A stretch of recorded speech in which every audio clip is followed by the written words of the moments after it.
We're actually going again here because that never happens. Hold on now. So ignore that. That's a false start. Where's the camera so I know not to look at it? There's a camera. Okay, good. Okay, you can look at it if you want. Okay. What the heck happened there? It was I don't know. This is a professional radio I know. thing. Well, listen, that never happens. So, but it did happen. But the good thing is, as long as you catch it. Okay, yeah. Here we go for real.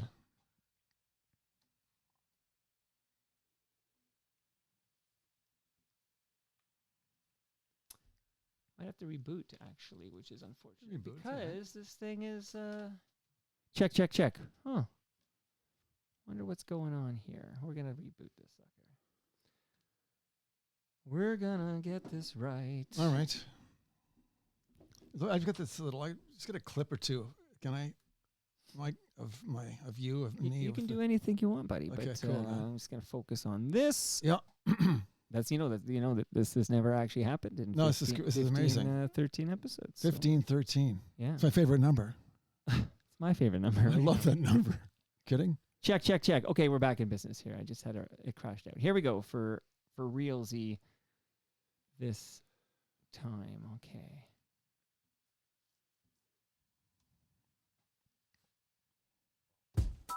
What up, Mike? Toronto.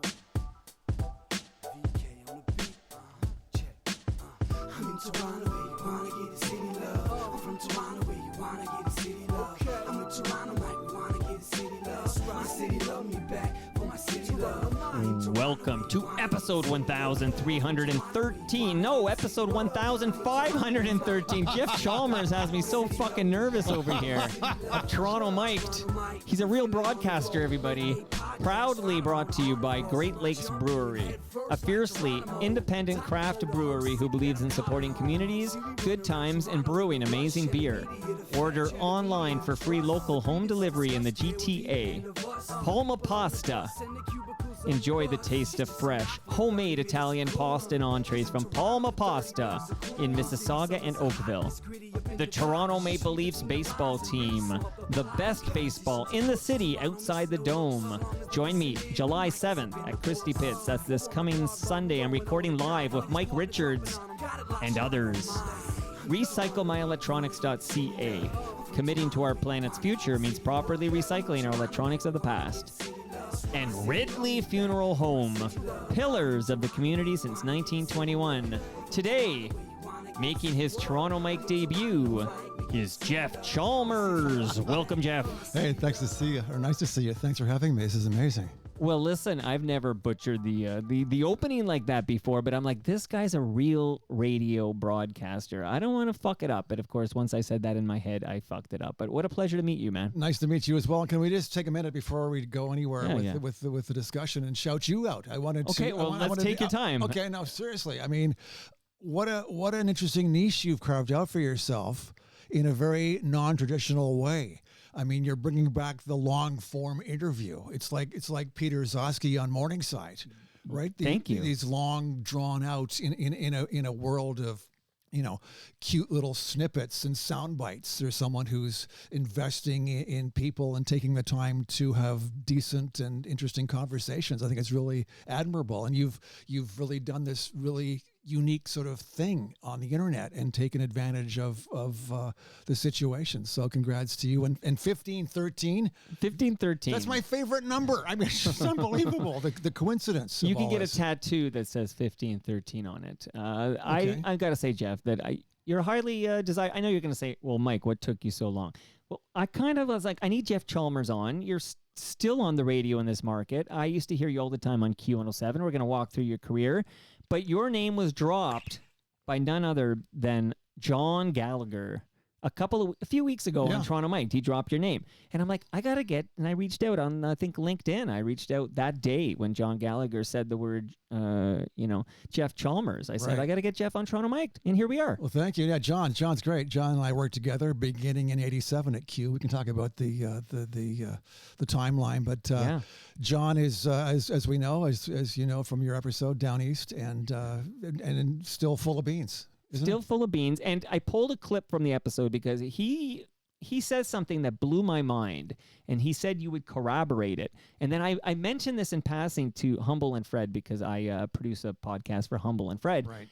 And they basically called bullshit on it. So they said, we've never heard of anything like this. And they called bullshit on it. So at some point when we get to your, first tour of duty at Q, or I don't know if it's your, we're going to walk through it. When we get there, when it's appropriate, I'm going to play John Gallagher's clip. You're going to say, did John Gallagher embellish this story? Did he make it up? Or did that happen and Humble and Fred are wrong? I can't wait for that moment in this podcast. Okay. We'll get there. I know where it's going. Okay, you know where it's going. You did your homework. Yeah. Okay. I heard the episode. Okay, yes. so don't, we're going to just tease it. This is for sure. like a real radio show. We're going to tease things. Okay. All right. Your shirt. I love that you're wearing that shirt. So Chalk Circle was the first band I ever saw live. I saw them at the Ontario Place Forum when I was 10 years old. And I had Chris Tate from Chalk Circle on Toronto Mike. He's an FOTM. Now you're an FOTM. But one last interesting thing when I saw the Chalk Circle shirt is that tomorrow on Toronto Mike, my guest is some guy named Midge Year. And Midge is coming to Toronto to play the Elma Combo, and he's going to be playing with Chris Tate from Chalk Circle. That's happening. Wow, that's a pretty big deal. I know. Mid-year, why right? did you pick? Yeah, say it again. I've been mid-year. That's right, mid-year. Why did you choose that shirt? I'm a huge fan of this band, and I saw them recently at the Horseshoe back in the fall. They were playing. It was like a one-off. They don't do a lot of shows live anymore. Right. And I've always been a fan of this band. And when we were playing them, when the Mending Wall came out, we were playing that album at Q107. And is that with April Fool on it? I believe so. No, April Fool. I think was a subsequent album. I forget now. Okay. The Great Lake EP. Is that it? I can't recall. So. But Mending Wall 87, 86, 87. We played that on Q. I was a huge fan. I bought the cassette. And I'm into boating, and I had my first sailboat off Bluffers Park, and there's a video my brother took on a video camera that was about this big, and there's a shot of the boat going by, and we can hear the Chalk Circle album playing below. There it is, and today, I'm a huge fan. Wow. And so they were playing the Horseshoe, and I thought, I'm going to go by myself. Right. I love going to shows by myself. You can come and go as you please. Yep. I took my GoPro. So are you taking any video of this? I don't think any guest has ever. I think that's kind of cool. Your perspective or whatever, like a different angle. Yeah. So do whatever you like. I want to capture all this. But you're gonna edit out the mistake I made off the top in the intro. Yeah, no, you'll clean that up for me. Yeah, for sure. But anyway, so they had a merch table. I thought, I'm going to support the band. I love black. I love Chalk Circle. I love the logo. Dress in black, you're a heart attack. Chris Tate seems like a pretty cool guy. Yep. And this is all of what we're doing, man. Out of Newcastle, Ontario, Chalk Circle. 100%. And I'm surprised already off the top because my memories of Q107 back in those days is that they weren't playing a lot of the new wave stuff. Am I out to lunch on that? Like, to me, Chalk Circle's got the synthesizer, kind of a little bit of a new wave sound that would be a CFNY band and not a Q107 band. Am I out to lunch here, Jeff? Q really did a lot of different format changes over the years. There was a time when I think we were playing Madonna. I mean, you look at the early 80s charts and it was Thomas Dolby, Men at Work. There were a lot of that's sort of a poppy rock band, if you will, I guess, right. is that band. But there were a lot of bands that weren't what one would consider, traditional rock bands. And I think Q just sort of morphed with the times. We were playing Human League. Don't You Want Me? I mean, you can imagine I'm shocked because I would think, again, I'm a little bit young to kind of be comparing it in real time, but just historically talking to people that if a band like Human League was sort of a CFNY band, the vibe I got is that Q wouldn't touch them. Like they'll go play Aerosmith instead or something. Yeah. No, I mean, Q was playing Blue Peter, another band you might associate with CFNY. Sure, Chris Wardman's an FOTM. Absolutely. Big fan of Chris Wardman. Yeah. Who produced the Chalk Circle record? It's all coming full circle. Holy shit. Yeah. Chalk Circle. 1513. Full Chalk Circle. It's incredible. But I mean, there's a lot of Q had a huge universe back in the early 80s when I began there. The universe being Okay, we got to get into it now. We got to walk through it because you were there and I'm going to learn so much in this episode. But I got a note from FOTM Gene Velitis who says, can he play Freebird? Longtime listener, first time caller. So what are your memories, just off the top, since he wrote in, what are your memories of Gene Valitis? Gene's great. What a talent. What a great, in radio, in Gene's a news guy. And when the Q Morning Zoo started, at least when Scruff began with Q107 in 80, Gene was the co-host. He was doing news at the top and bottom of the hour, I guess it was. And Gene is really good at improv. And that's a key a quality trait one has to have in this business is how do you bounce off the host? So whether it was Jake or Scruff or Jesse, Dylan, Gene was always there. He knew how to play off the other person, and it's so vital in broadcasting. He was really good at it. Jeff, if I haven't said it yet, I'm so glad you're here because I want to talk about these Q Morning Zoo shows, and I want to talk about Brother Jake, who's also an FOTM, and the reason John Gallagher is even in our lives here in Toronto. Yeah. Coming from Halifax there, and Jesse and Gene, they've been on the show. Gene, I got to shout him out because he came to a TMLX event at Palma's Kitchen, and I got a lasagna in my freezer for you, Jeff. Do you like lasagna? I love lasagna. The best lasagna. Ask Peter Gross, okay? Do you know Peter Gross? I know Peter Gross, and I wrote to Peter Gross very quickly recently because he was in this episode of, it was a local Toronto produced show. Was it like a lawnmower? The neighbors stole his lawnmower and then he murdered him or something? Anything like that? Okay, no. he auditioned for that role on this program. There was I worked with Peter at Rogers back in 06, 07, but I'd seen Peter on a recent episode through YouTube of a show produced in Toronto about a guy who had superpowers. Flashback, I forget what it's called now. And I wrote to Peter, said, Peter, I just saw you on YouTube in this episode. And he'd almost he sort of played it off as he'd almost forgotten about it.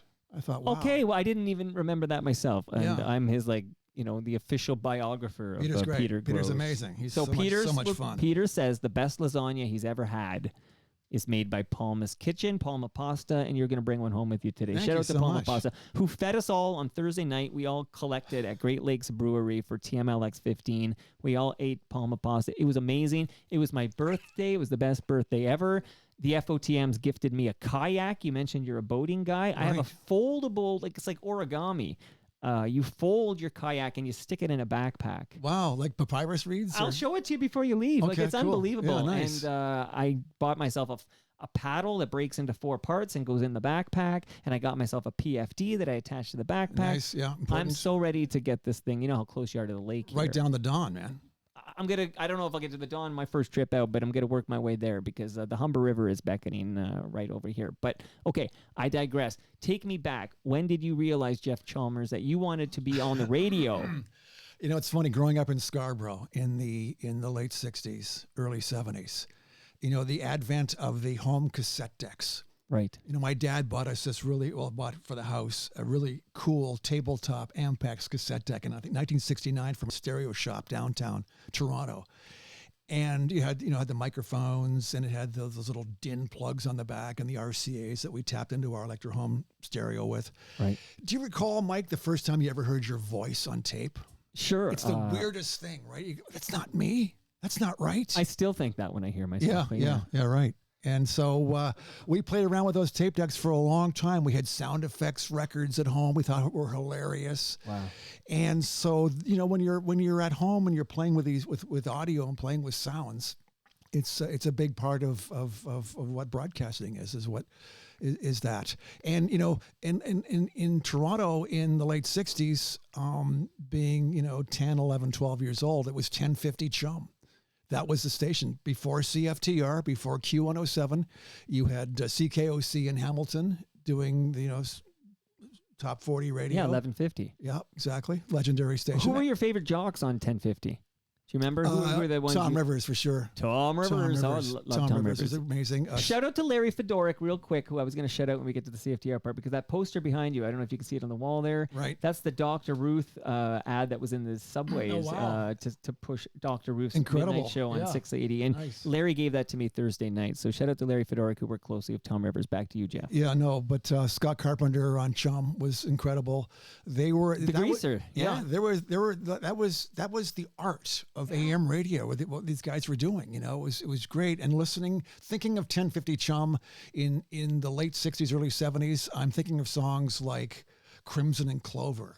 I'm thinking of songs like Hair by the Cowsills, CCR, Shocking Blue by Venus. These are the songs that we were listening to on Chum back in the day. And it was the songs on AM radio sound huge. And when you have announcers who deliver these little sound packets over the intros of songs in such a beautiful, concise, artful way. Is that the Drake format? That is the Drake format. Amazing. No dead air. Just boom, boom, boom, and the hits just keep on coming. And it's you had in those days. I worked in the same at the same gig. Is you had an operator, a board op. So the jocks, the announcers sat in their booth, and on the other side of the glass was the announcer. And at CFTR, where I worked in the mid '70s, there was this large McCurdy board, and we were all on carts, of course, back in those days in radio, cartridges, 2 tracks, and it was just a seamless sea of sound. It was beautiful. So how do you end up at CFTR in 1976? It was interesting. In Scarborough in the mid '70s, everybody had a CB radio. This is before C.W. McCall came out with Convoy. I was singing in my head right now. That was beautiful. We got a great big convoy. So that was, I think, November of '76 that came out. But we all had CB radios, and that was the culture. And you had to get a license back then for these things. So driving to Young and Eglinton to the ministry to get a federal license for this thing, getting the license, the 23 channel before 40 channel CB radios were out, 23 channels in the '68 Corolla, right? 4-speed, non-synchro mesh, 1100 cc's of power, total rust bucket, my mom's old car with this CB. Tooling around Scarborough, meeting at donut shops. And I met a guy at this donut shop one night. Mike Myers. Exactly. Quintessential. Headbanging to Queen. I mean, it was just perfect. And this gentleman I met one night volunteered at a place in Scarborough called Wired City Cable. Okay. It was before Rogers came into the scene. Okay. Wired City Cable had a TV station upstairs where they did local programming. There's a show called Watt's World with Bill Watt, discussing the local issues of the day. Hey, how about that new Toronto Scarborough Town Center? Anyway, it's that kind of thing. And then in the basement was a little radio studio.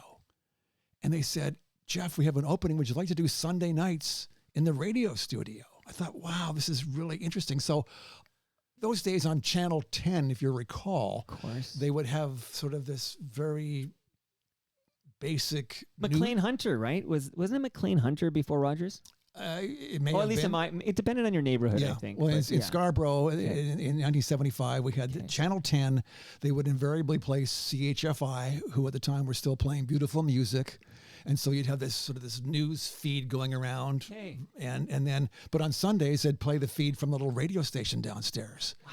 And so I went out and bought the Chum Top 30 on 45 from Sam the Record Man downtown. Oh, by the way, just to pull full circle again, okay? The son of Sam. Okay, that's not Berkowitz, by the way. Was in Blue Peter. Yeah. Jason Snyderman. Who was playing keys the night I saw Chalk Circle that night. Yeah, the Chalk Circle Blue Peter synergies are epic. This is wild. I'm loving this. And this is a quintessential Toronto sound. It really is. That Blue Peter, Chalk Circle sound. And we play both those bands currently at the station I'm with now, Boom 97.3. Yes. And when we play these songs, I get so excited. It's incredible to play these songs because they're timeless. Yep. They're beautiful. So anyway, that was what we were doing, and I was doing this radio show on Wired City Cable, and one Monday someone said, "Hey Jeff, we saw you on the TV last night playing music." I went, "Wow, this is amazing." You're famous. Yeah, famous, totally famous, like 4 listeners, and so that was sort of the beginning of my interest in radio. But listening to the radio, in high school, there was a station across the lake, still there. WGR 55, GR 55. Sure, they had the Buffalo Bills game. Yeah, but at the time, before it was a sports station, it was an MOR station, and they had, they had a lot of jocks. Brother Shane did the evening show, and then from Sunday to Thursday, from 11:30 till 2 a.m. was a talk show, a call-in show, local show, hosted by a gentleman by the name of John Otto. And John Otto had this beautiful golden radio voice and a great command of the language. It didn't have that Western New York accent, which I love, but just a guy who could be from anywhere. And he had this wonderful way I found of communicating. He was so warm and he was so real in himself. I could hear him lying in bed with my headphones on. I could tell I knew he smoked cigarettes. I could hear that Zippo. That's how you get the good voice. Yeah, well, exactly. Anyway, he was such an inspiration for me. He had cheesy sound effects. He had a great sense of humor. Yeah. He had jingles, and it was a talk show. And it could be a trivia show. It could be a general come me all, as he called it, talking about whatever the issues were in Buffalo, in that community. Usually it's a fire. Yeah, well, that was a lot of that too. But that was really an inspiration for me, the way he connected with listeners. It's all about connecting with people. And for me, he connected with me. And that was a huge Okay, so before we get to the CFTR, I just want to shout out on the live stream, live.torontomike.com. I always want to shout out Jeremy Hopkin. He's the official historian of the Toronto Mike podcast, who's talking about on the live stream that Chalk Circle's Mending Wall features the Scarborough Bluffs on the cover. The Bluffs are on the cover, and he thought that was pretty neat. I also want to shout out Midtown Gord, who says, when I did my 1-hour radio show on Q107 in 1987, because I was a metalhead, Live Earl Jive assumed I was from Scarborough. So apparently Scarborough was the breeding ground for the metalheads back in the day. Now get yourself, Jeff, to 680 CFTR. It was great. I went to this open house. My mother cut an article out of the paper, a little ad out of the paper. And it wasn't the NIB, the National Institute of Broadcasting, who for decades, for scores, advertised in the Toronto Sun. The NIB, and it ran forever. It was a private radio school. But there was another subsequent school that my mother noticed because she knew I was into radio or wanted to get into radio. So I think it was called Career Canada. And she cut this ad out. I had to go to this open house, right? I chose to go to this open house downtown Toronto. And hosting it was Chums, Scott Carpenter, and CFTR's Pat Bergen, right? And CFTR's the late Paul Godfrey. Okay. And so we went different Paul Godfrey. Yeah, right. He went by your Metro Music chairman. Okay. But Paul Godfrey, the politician, was the chairman at the city of Toronto. Right. At the time. Anyway, so I went to this open house to meet these people, and it was all very good. And I went home, and that was great. And I thought I should follow up with these jocks. And so I called Scott Carpenter, and I said, "Hey, man, I just went to your open house at this Career Canada thing, and I'm working in cable radio, TV. I want to get into real radio. Any advice?" He said, "Well, have you taken the course yet?" I said, well, no, I just went to the open house. He said, "Well, take the course." I said, "Well, good advice. Thank you, man. I appreciate that." Called Paul Godfrey. Paul Godfrey called me back. I thought, oh my God, I'm sitting out on my parents' bed on the beige rotary phone. It's Paul Godfrey from CFTR calling our house. Wow. Calling me. And he said, "Jeff, why don't you give our operations manager, Chris Brooks, a call?" So I was very excited. Yeah. Called this guy. He said, "Jeff, your timing is really interesting. One of our operators is getting an on-air gig down east. We have an opening. Do you want to come in and talk about it?" So I went downtown to CFTR, 25 Adelaide Street East. Beautiful building. Gorgeous, squatty building right downtown. And began training in about March or April of 76, just finishing up grade 12. We'd had a strike. There was a school strike that year. So we've been off for weeks and weeks and weeks. Okay. So you sort of lost interest in school. So when you're 16, 17 in Scarborough with a car, with a CB radio, and you're young and full of life, and it's all about the radio, and there it was. And so nice. I was training at CFTR on the all-night show. Do you know what Toronto smells like on a hot summer morning at 6 o'clock when you finish your training and you get off the air and you're right downtown, and it's a humid day in the mid-70s? There's a certain beautiful stench to the city. There's a quiet din. The subways wouldn't start until 7 o'clock, I believe, on Sundays. Right. So one had to get up to, I used to walk up to the Young Bloor line to get back out to Guildwood. You take the train to Warden and the 86A or the 86A out Kingston Road. And it was just a beautiful thing to be walking around Toronto at 6 o'clock on a Sunday morning in the summertime? Hot time, summer in the city. Love and Spoonful. We were playing that. And CFTR at that time, you talk about the universe. They had a huge universe of songs they were playing. This is just on the cusp of disco, okay? So you think about CFTR, AM radio in the mid-70s. When I think about, I learned so much about R&B music back then because I wasn't aware of these bands. You know, but I got introduced very quickly to the stylistics, Delphonics, Marvin Gaye, Tammy Terrell. We were playing bands like the Tramps, Chairman of the Board, the Five Stair Steps. It was incredible, and these songs sounded great on AM radio. And you had jingles at CFTR. You had cold voice IDs. You had top hour IDs, which at CFTR in the mid '70s. Was the guy came on, the announcer came on, and it was CFTR, all hits, all the time, and the timpani drums. And it was just this beautiful, statement. Here we are, this is CFTR. And it was big, and it was AM, and the jocks had this great reverb on the microphone. There was huge compression. It was a seamless, like you say, Drake format. Yeah. Ordeal. It was really fun. It was really cool. And as an operator, your job is to keep it tight. You don't want any dead air. Right. And it was so that the jocks would talk up if there was an intro on the commercials. You would talk that up. Wow. Right. So it'd be marked on the carts. Like Susie Shear, Dialects was the company. It would say 3.5 to vocal on the commercials. Wow. So not only would you talk up the song, or the jocks would talk up back sell the song and be no dead air. You get out of the song before it faded out. Then you talk up the commercial.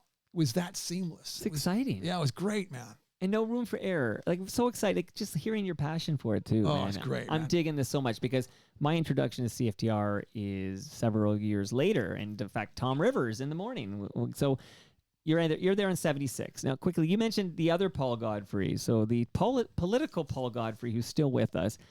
Fun fact for you, Jeff, is that his son is part of the ownership group that just bought the Toronto Maple Leafs baseball team. Wow, what a Isn't that tie-in. fun? Isn't that wild? Like, all these things are connecting. 15-13, man. Yeah, 15-13. Is that the right number? I butchered it off the top. I know it. But I have.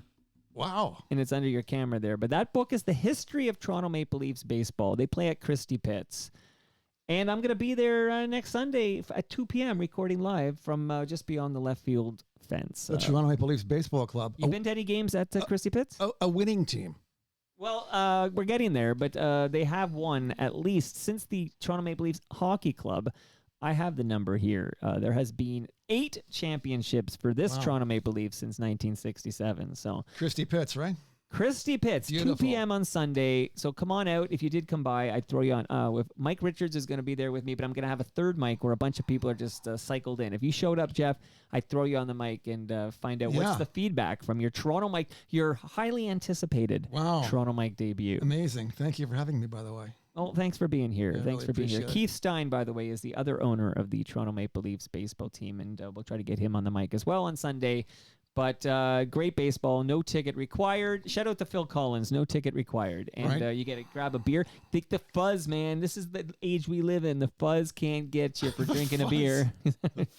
I'm taking myself back to 1976, okay? The fuzz can't bust you for drinking a beer in Christie Pitts anymore. Isn't that amazing? Good food. It's amazing. So I hope everybody comes out, says hi, enjoys some high-quality baseball. That's the most important thing here. Okay, now I want to get you to Q107. You have more than one tour of duty. You have at least 3 tours of duty at Q107, Jeff. This is where I'm introduced to Jeff Chalmers.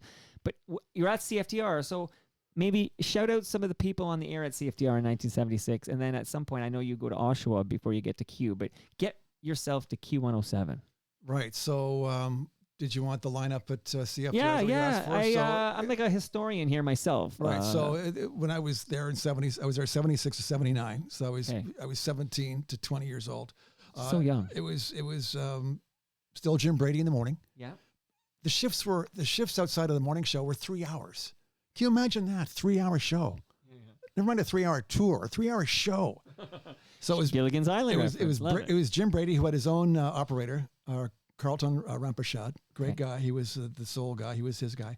Then you had a rotating series of ops who opt for the jocks, and it was Paul Godfrey, your Metro Music chairman, who did 9 to noon. Dick Joseph, who did noon to 3. Red Knight, who was my hero. Okay. I don't even know this name. This Red is, Knight. I'm listening so closely. Peter Thompson is the gentleman's name, Red Knight. Then it was Bill Edwards. Then it was Bobby Day. And they had other jocks. Mike Christie did the all-night show. There was Glenn Walters, who's a legendary broadcaster, Big G. Wow. And you had Don Beefer, who we just lost a few months ago. Those were sort of the mainstays of CFTR when I was there. And you weren't on the air, right? You were no, it wasn't on the air. Okay, no, but you must have had the dream was to get yourself on the air. Well, you're working with these guys, yeah, and you think, wow, this is cool, pushing buttons and stuff. But I want to sit on that side of the glass. Yeah. You know, listen to how they're introing these songs. Well, Stu Jeffrey does both, you know. Stu's amazing. Stu's great. Stu's a great communicator. He's a really, really, really cool guy. And I know Stu Jeffries. I know this guy. You know, I know this guy. Good rocking tonight, Stu Jeffries. Oh, yeah. With the hair, right? The muscles. Oh, yeah. Yeah, he's got the best hair. You and I have great hair. Right. Stu's jealous of us. Yeah, right no, now, go that's to, why he's overcompensating with the muscles. Well, no, go to his Facebook page. It was like he's wearing, like a tank top to show off his guns. Oh, yeah, he's one of those guys who buys shirts that are intentionally too small. Oh, right? for sure. So he's wearing small. No. Get yourself a medium, No, Stu. what We're he sick does. of this shit. No, it's ridiculous. He takes like Boom 97.3 t-shirts and he cuts the sleeves off. Any chance you'll cry in this episode? Because Stu cried in his Toronto Mike debut. Stu cries all the time. And I'll just, if I can just interject, I cried last night on the air. Oh, how come? And we'll get to the when we get thing. to Well, very briefly, you're talking about Stu. Stu's very emotional. He's very in touch with his feelings. This is beautiful. But it was Canada Day yesterday, obviously, and we played some Lightfoot. Wayne Webster, our legendary music director. FOTM Wayne Webster. The guy's incredible. And he's been around for a zillion years. Yeah. 15, 13. He programs the music on Boom 97.3 as he does for the Stingray brand across the country. Anyway, we played Joni Mitchell, Both Sides Now. Yeah. Right. So the song that Judy Collins made famous, and it's been done by different people over the years. But to hear Joni's version of the song on Canada Day, on my show, I was on the air yesterday, and listening to it with when you're listening to FM radio with the headphones on, man, it sounds good. And hearing the song and the words and the way she delivered it, right? That'll do it. It did it for me. Canada. And I had to kind of like that. If you go to a little bit, it's a little bit kind of Stu Jeffries. We had so it was really cool. So that affects you, and that's the thing, right? Let yourself be you. You're very you. But you couldn't have done that in the 70s. Like, this is a new phenomenon where jocks can be emotional on the air. Am I right? Yeah, you have to. This is the whole thing, right? Okay. Be you. Be yourself. That's well, like if I could be someone else, I would be that person. Right. So I'm stuck with this guy, and I have to be authentic because I didn't go through the radio training that you did. Well, I didn't have a lot of radio training. On air. Did you ever take that course, Scott Carpenter? No, I never took the course because I called Paul Godfrey and I met Chris Brooks. I was pushing buttons. The greaser gives you an aura, you do it, buddy. It was incredible to work at CFTR, and then it was like, okay, we want to get on the air, and what's the trick? So putting together a tape in the studio, and at the time, I mean, songs like Barracuda by Heart were current songs. Right. That was on my audition tape. Barracuda by Heart. I mean, we play it today. It sounds amazing. Yeah. Right? And I'm pretty sure that qualifies as CanCon. That's all the way. So, I mean, we got force fed that one. Mushroom Records, man. It was fantastic. But thanks to the Vietnam War and the draft dodger boyfriends. Exactly. To Vancouver, and amazing band, great band. Yeah. So I got a tape together, horrible tape, and sent it out to Oshawa. George Grant, who was the George Grant was the sales manager at Rogers at CHFI, and he arranged to purchase from Lakeland Broadcasting the property in Oshawa, which was 1350 CKAR, and its FM side as well, which was CKQT. He was playing beautiful music, and George took this traditional AM station and flipped the format to CHR. And I got a job doing evenings at 1350 CKAR in Oshawa, which was close enough Didn't have to pack Well, up. I was about to tell. Yeah, Jeff. A lot of people come on. I had to go to Thunder Bay or Yeah, whatever, right? yeah. Like Oshawa's a pretty sweet deal. You're still in the GTA. Yeah, I'm living at home still, Yeah. right? It's fantastic. So you're CFTR, but opping. You're not on the air, but you want to get on the air. So you go put in some reps in Oshawa, which is like a little drive, and then your next stop's going to be the mighty Q. Well, Yeah. Q107 in 1981. That's right. Okay, so with all due respect to CKAR, I'm very interested in how do you get on the air at Q107? Then I have like a bunch of questions for you. Well, I knew a lot of guys at the station. You know, Lee Eckley and I grew up together. I've known Lee. Love that guy. Yeah, great guy, Lee Beef. We just had lunch together a month ago out there. He's really a sweetheart. He's great. I've known Lee since 1966. Wow. We were in grade 2. We went to the same schools. We're from mind blow. No, we're from Guildwood. We're from Guildwood Village, man. This is what we do. I just went to a wedding last summer at the Guildwood Inn. At the Guild Inn, yes. Yeah, legendary place. Where Lee and I worked as busboys there back in 73, 74. Wow. Fantastic place to work on the bluffs. So I knew Lee Eckley. But you and Lee, you know each other in grade 2, and you both end up on our airwaves, quite delivering the rock and roll. Quite coincidentally, it was quite. So that's not like you're not in cahoots here. No, we both ended up in broadcasting That's and wild. and ended up working together at Q107. Lee was doing the evening show, I believe, when I got there in '80. He left shortly thereafter for Chum FM, and I think '84 or something. But so I knew a couple of people at Q107. I'd met Gary Slade. I'd met Scruff before. I'd gone to a couple of events, I guess, shows, and so I knew a couple of people. So I wasn't a complete stranger when I applied for a job there, and I got a job there doing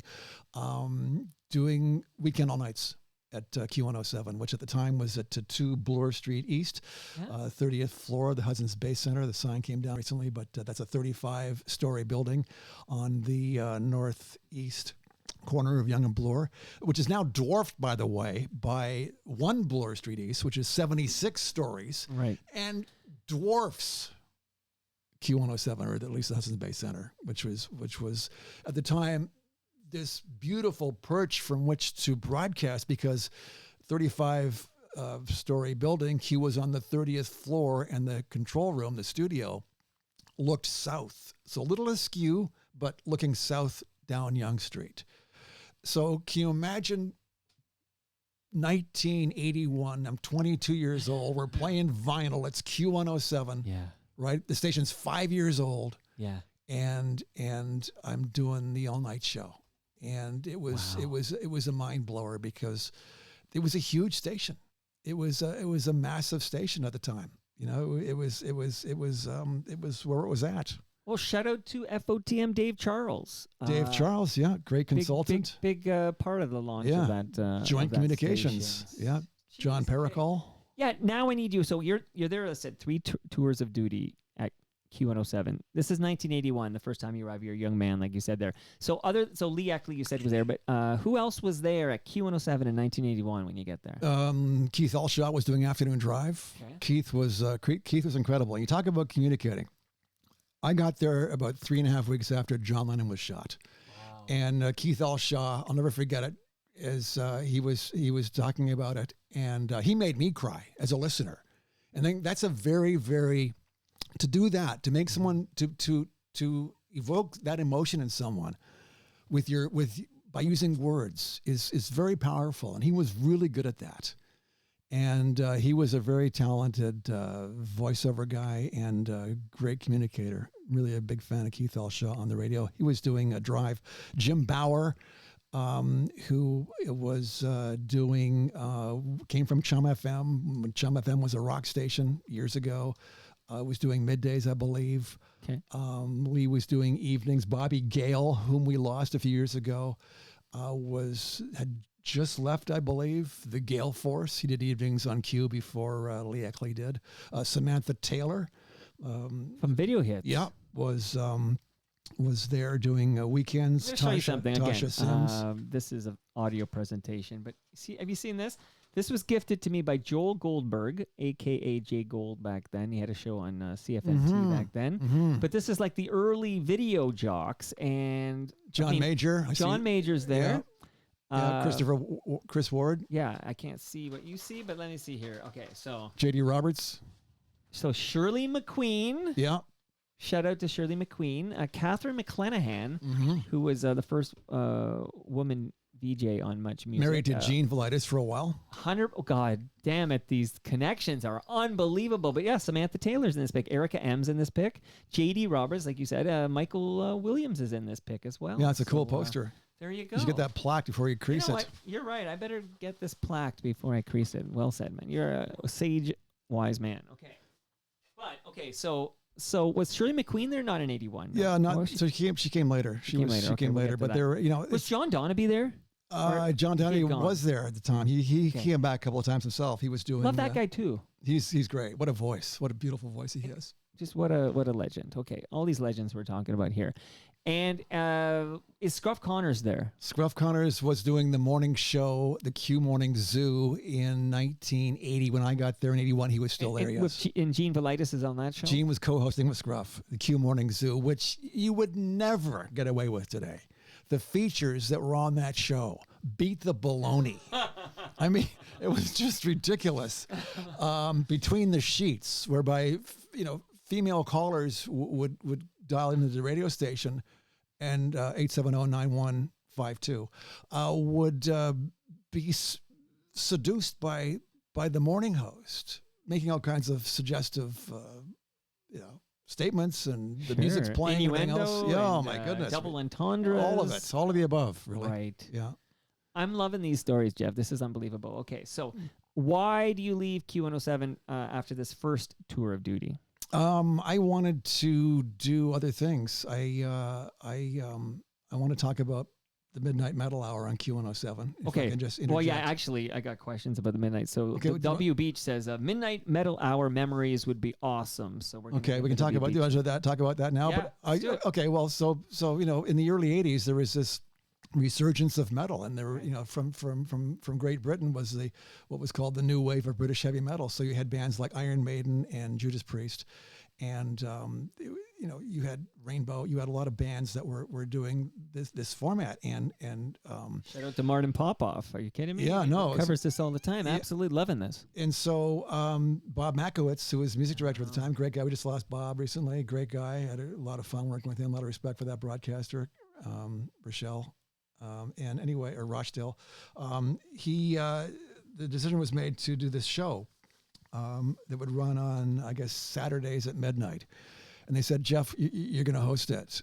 And I didn't really grow up with heavy metal. I was more into, I grew up with AM radio, and I love that. And, my parents had, Peter, Paul, and Mary, and the Beatles, and Trini Lopez in the local collection. We played on the Electro Home with the Ampex cassette deck. And, so I said, okay. And of course, there's no internet. And so there was Kerrang! Magazine, which was a metal magazine. Yeah. And so I was tapped to do the show. And I was very excited because it was new, and it was the music was really aggressive. Yeah. And we were playing these bands on the radio anyway on Q107. So we sat down, did Bob and I one afternoon, and we formatted the show. What features are we going to have? What contests? And I will tell you, and I should have brought something in, but I saved all the mail from that show. Wow. Because it meant so much to me that people would respond the way they did. And I have been in touch with people in recent times. And that was, think about that, that's 40 years ago or more than that's 43 years ago we did that show. Right. And people still remember it, but it was a show that reached a lot of young men. And I used to solicit a lot of contests through mail, because there was no internet. So you'd mail things in, and these young guys would decorate their envelopes with artwork. Right. So there'd be Eddie on the envelope in pencil crayon, and you'd get these great big. I have them at home. They'd come in these brown envelopes, posters. These people would devise. And the other thing about the show was when the bands came through, Jeff, you're doing interviews. Right, because you're the metal guy. I'm the metal. You're the Q107. You're the original Q107 metal guy. I'm not the metal queen. That's Lee Aaron. I was the metal king. Shout out to FOTM Karen. Absolutely. She's amazing. Yeah, she's great. Attic Records. Anyway, so all these bands came Shout through. out to Ridley Funeral Home on the Attic Records. So Yeah, we've yeah. lost them both now. Right. Almer and and Williams. Yeah. So the all these bands came through. And I guess that was, you think about it today, do bands still come through and do these tours anymore? I don't know if they do that. But all the major acts were signed to the major labels. Everybody came through. So I'm just not sure there's anywhere to go except my basement. Like these guys are coming through town and it's like, hey, yeah, we can drop by. I just had Honeymoon Suite here. And I was thinking, oh, that's amazing, Honeymoon Suite's here. And I'm like, oh, yeah, back in the day, all these radio stations would probably want them or Much Music and all that. And it's all dried up. Yeah. So, I mean, bands like Bruce Dickinson from Iron Maiden came through.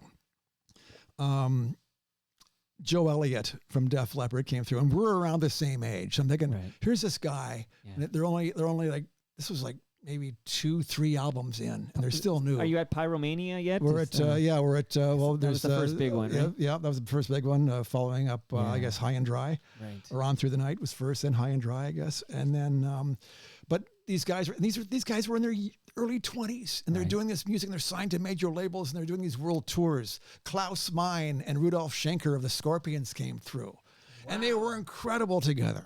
And they're sitting, and the studio at Q107 at the time, the interview studio, was this really dark. Everything was brown, man. It was this dark brown, wall covering. That's left over from the 70s. Oh, it's really beige, completely beige, with the beautiful Neumann microphones, the U87s, right, and the Ampex 440 reel-to-reel decks, and you've got the interview going on, and you're cocooned in this, dead space in terms of the acoustics to interview these guys, and the level of professionalism that I witnessed through these people who came through.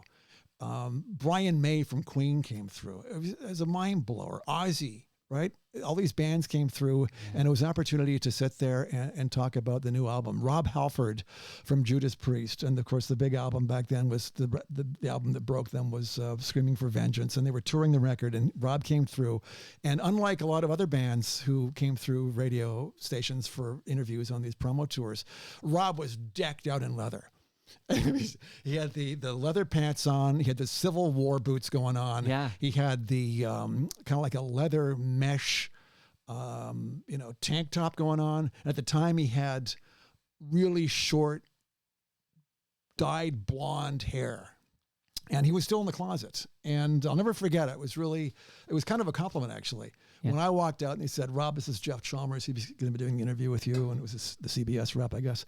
And Rob gave me the one over. It's like, I thought, wow, Rob Halford, this metal god is checking me out, man. It's fantastic. And so we had a great conversation. Amazing. In the studio. But it was a great opportunity to meet a lot of really cool bands who they're still legit today. There's still music still being played and still respected. It's really cool. And to go to the show, that's the quintessential thing. The bands come through the studio, you interview them, then you go to the show, whether it's a club, whether it's a C&E grandstand or whatever it is.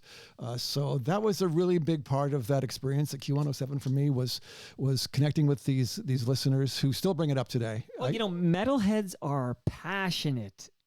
Passionate fans, we have one on the live stream, so we mentioned him already, but Midtown Gord points out he listened all the time, so he was listening to you on the Midnight Metal Hour, and he's loving these memories, and as am I. And I'm thinking you saved all that stuff sent to you. We should digitize that and save it with the universe, man. Like I could work with you on that. Like I'm all about now. Like I just want to archive shit so I could put it somewhere so it can be easily found and consumed by the next kid who wants to catch up on what he missed. Exactly. You know what I mean? Very quickly, I was at CMW. You don't even have to do it quickly, buddy. Go take your time. CMW. We had a theme. There was a series of themes over the years that show ran. The intro of the show, and at one point I used an Anvil song. And because we were huge fans of Anvil, Attic Records again, and they were great guys, and a Tobacco band, right? Yeah, and they were there was Lips and Steve, and we saw them at the Macombo or Larry's, and it was I wanted to showcase them, so we used an Anvil song on the intro, and years later, about 10 years ago, I was at CMW at some event, and Lips was there.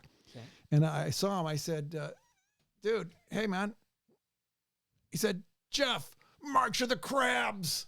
That was the song we used, this instrumental song from, maybe it was on Metal on Metal, I forget. But, Yeah, amazing. yeah, so that was, it had And really, to remind people, as if we need to remind this audience about the pre-internet days, but really, if you were a metalhead and you wanted to consume new metal music, right? Like, there weren't a lot of outlets. Like, at some point, Much Music introduced the Pepsi Power Hour or something like that. But, like, I can't imagine on the Toronto airwaves there was anywhere else to go to get, like, a metal hour. No, there was nowhere to go. No, you were it, man. It was incredible, and it was an hour show, and it required a lot of prep. There were different features, heavy metal favorites. We did music news, like any radio show would go in an hour-long format. But it was a really gratifying experience, and I'll never forget how passionate the listenership was, and that's why I continue to, I've got those things, man. All those envelopes, all that mail. I kept all that stuff. That means a lot to me. We gotta digitize that. Share that with you. Yeah, man. That's amazing. Now, Eddie lives. Eddie lives. Now, yeah, right. Now, there are two names you dropped, which I find interesting as I listen to you. You dropped, of course, Bob Makowitz Sr. and Scruff Connors, and neither of whom ever appeared on Toronto Mic'd, but both are no longer with us. But both of they have sons who have appeared. So shout out to Bob Makowitz Jr., who's an FOTM like you, Jeff. Welcome to the club. And TJ Connors, who does a great Scruff impression. TJ Connors has been on the program. Yeah, I know Tyler. Yep. Nice guy. He's selling real estate now. He is. He's in Winnipeg. Does very well. He's married. He's got two beautiful kids. He's close with his mother, and he's done well. Yeah. Beautiful stuff. Okay, so your first tour of duty at Q107 comes to an end, and you end up at CBC Radio? I love CBC Radio. I love listening to CBC Radio. I need to hear this story. Who doesn't love CBC? It's my go-to station. I love CBC Radio. I mean, you talk about talk radio, and this is really in-depth stuff and really intelligent programming. And I mean, a lot of people don't like CBC Radio. I happen to be a big fan of CBC Radio, so but the people who don't like it have politicized it somehow. Well, exactly. So they see it as like, I'm a card-carrying conservative. I'm not allowed to like this voice box for liberal points of view. Yeah. And this is primarily ignorance from people who just don't tune in. These are people who don't like bike lanes. Okay. Right. Listen, you're a boater. Are you a biker too? I love cycling. I like you already. On the way here, I stopped at the corner over here and sold a guy a telephone mount for handlebars. Seriously, before I got here. So just randomly? I don't understand. You were just who needs it? No. It was arranged beforehand. Okay. I said, listen, I've got an appointment with So you're like, I'll Toronto meet you at the Mike. corner of X and Y, and I met him time. Met him at the corner of X and Y 15 minutes before I met you. Amazing. And sold him this phone mount. Topeak phone mount. Okay. So I love cycling. I'm into cycling. I have a couple of nice bikes and. I'm coming off my most cycled month of my life, which is June 2024. Well, what's your bike? What are you riding?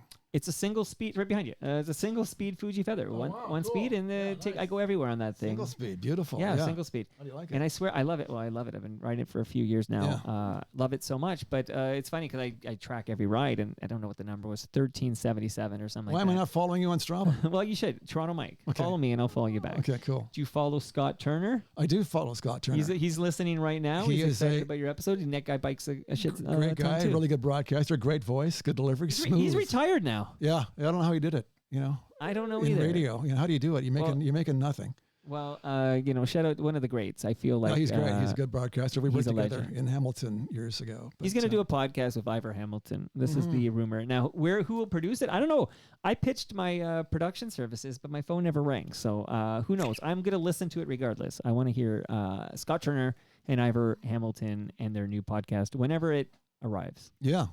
Okay, cool. Okay. Yeah. So CBC you Radio. You like CBC as I do, but how do you end up at CBC Radio? I applied for a job. I went down there and I forget what the process was.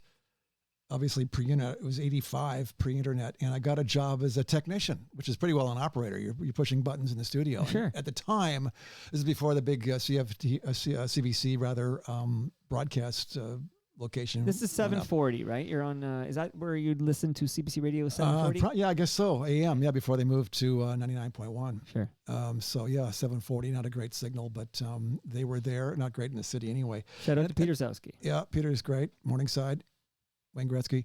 But I bought a Peter Zowski mug also off Facebook Marketplace. Not today. Okay. But I've got this. I wanted to have this Peter Zowski Morningside mug. that I paid $20 for, Okay. which is so beautiful. At the time, CBC had buildings scattered through the downtown core because Right. the big broadcast center hadn't been established yet. So Right. there was a studio, the morning show. Was Joe Cote doing the morning show? I forget now. There was an old theater on Parliament Street. That's where the morning show came out of. I was working, I had a couple of tenures there at CBC, working for Radio Sports. They were on Church Street. But the main headquarters really was at Carlton and Jarvis, just sort of on the track, if you will, Right. on the west side of Jarvis, north of Carlton, near the There's Harveys. a great NFB film. I see it on the archives. You can watch it online from this era about CBC Radio, and you see all these buildings you're talking about on Jarvis and everything, and it's wild. This building on Jarvis was an old girls' school back in the day. Okay. And I was Shout out to Edna Garrett. Oh, it's fantastic. What a gorgeous building. This beautiful red brick building. You know, Jarvis, these are all these stately homes back in the day, right? On Right. Jarvis Street with the trees. It's beautiful. Anyway, this was an old girls' school, and CBC had been in there for many, many years. And I was downstairs in the basement. I was working at one point in something called Radio Stores, and you are responsible for distributing gear to go out on live broadcasts. Okay. They would mic at church to record an orchestra. So you'd hand out the gear, the board, the mic, the cables, whatever, the snakes. And I was in the basement one day, and this was in 85, and the straw targets, the archery targets for the girls' school were still there, Wow. tucked away in a dark, dingy corner. Reminded me of CFTR in 76, that Wow. smell of the city in the morning. You paint a nice picture. You should be on the radio. Wow, fun. So CBC Radio was great, met a lot of really talented people. It's really different because you're working in a studio and you're feeding the master control room.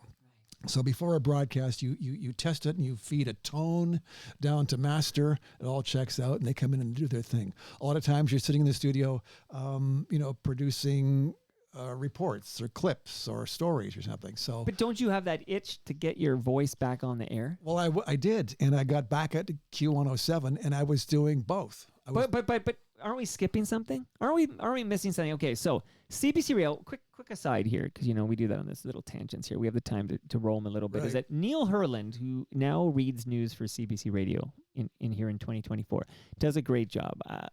Lots of times before I go to bed, I listen to CBC Radio news update, like the quick cap, see Right. what's going on, and it's often his voice when I'm going to sleep there. But Neil Herland was not allowed to accept any gifts when he came on Toronto Mike, which was very recently. I'd say a few weeks ago, maybe a month ago.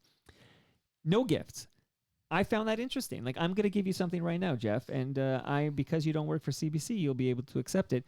Some fresh craft beer from Great Lakes Brewery. Wow, thank you. That pairs nicely with your Palma pasta lasagna. Yeah, it and, does. And a measuring tape from Ridley Funeral Home. You can measure whatever you like, Jeff. Can I measure how much time I have left? I don't think that works that way, but Okay. you can try. You Okay. can do that. Time is not a linear. No, okay. And last but not least, a piece of advice, which is if you have any old devices, old cables, old electronics, don't throw that in the garbage because those chemicals end up in our landfill. Go to recyclemyelectronics.ca and then punch in your postal code, and then they'll come back and say, hey, Jeff, there's a depot near a location right near you where you can drop that off and it will be properly recycled. Yeah, I've got like a 1973 cassette deck from Radio Shack. And it doesn't function anymore? The heads are shot, but it still plays. Well, when it breaks down, don't throw it out. Go to recyclemyelectronics.ca. Okay, so the Neil Herland thing, which I found interesting, that CBC radio person told basically don't accept any gifts. And then I had Bob Ray on like last week. Right, I saw Bob that, Ray yeah. took everything. He's literally Canada's ambassador to the United Nations, and he's got his Great Lakes beer, he's got his Palma pasta lasagna, he's got his Toronto Maple Leafs baseball history book, he's got his measuring tape, and here's a gift for you. Bruce Dobigan, who worked for the CBC for many I know years. Bruce, yeah, TV. So Bruce Dobigan and his son wrote a Sports. book, and they self-published it. Yeah, Bruce, bright guy. He was indoctrinated when he moved out west. His politics became modified, I would call it. But bless his heart, he's a great writer. Steve Paikin wrote the foreword on this book, but this is called Deal With It, the trades that stunned the NHL and changed hockey. And you can take that with you too, Thank Jeff. you very much. I appreciate that. Thank you. Self-published by Yeah. Bruce and his son, Evan. Nice. Big fan of those. Evan, I think, lives in either Long Branch or Alderwood, but somewhere near here. I watched Bruce on TV at CBC for many years. He was great. He helped bring down Alan Eagleson. I was working the night in radio sports, the night that Gretzky got traded. What? That's in that book. It's the big one. Yeah. It was, and I believe Rod Smith was on the air that night, and we were working together. Okay, great voice. And he said, great voice. Great FOTM. And he, I remember he said to me, he said, Jeff, I'm really sorry. You know, we're working late tonight. I said, dude, this is huge. I mean, It was of course, massive. you know, this is a huge deal. He's being Peter traded. Pocklington, Yeah. yeah. So, Wow. but those were some really talented people I work with, and you're working with great gear. I love anything audio gear, and you know, these Nagra tape decks and these fancy boards and the great microphones. But was there ever an opportunity for Jeff Chalmers to be on the air at CBC Radio? I did give a tape to somebody at one time who I had expressed interest with in getting on the air at CBC, and I don't think it really went anywhere. I wasn't too serious about it, but I got back onto Q, and I was doing both for quite a while, CBC Radio and Q107. I don't think either knew about it. What year are we talking about that? Because now that CBC's finding out. 86-ish. Okay, so I didn't know you snuck back into Q, Yeah, because then you have like 4 tours of duty, because I'm doing some math here. Because I do want to play a clip. I want to shout out Captain Phil Evans. Okay. You know Captain Phil? Captain Phil, I know the name, yes. Captain Phil, yeah. Captain Phil, he's been archiving some stuff. Okay. And he archived. So I'm going to play this, and Okay. then I'll get a couple more clips too. But here's the one I want. Hey, Toronto. This is Steven Tyler from Aerosmith, and we be backstage at CNE Stadium getting ready to rock your cruisers off. And what's this I hear? There's a new hog in town. AM 640, the hog. Tune him in and slam the ham, baby. Here come the hog. AM 640.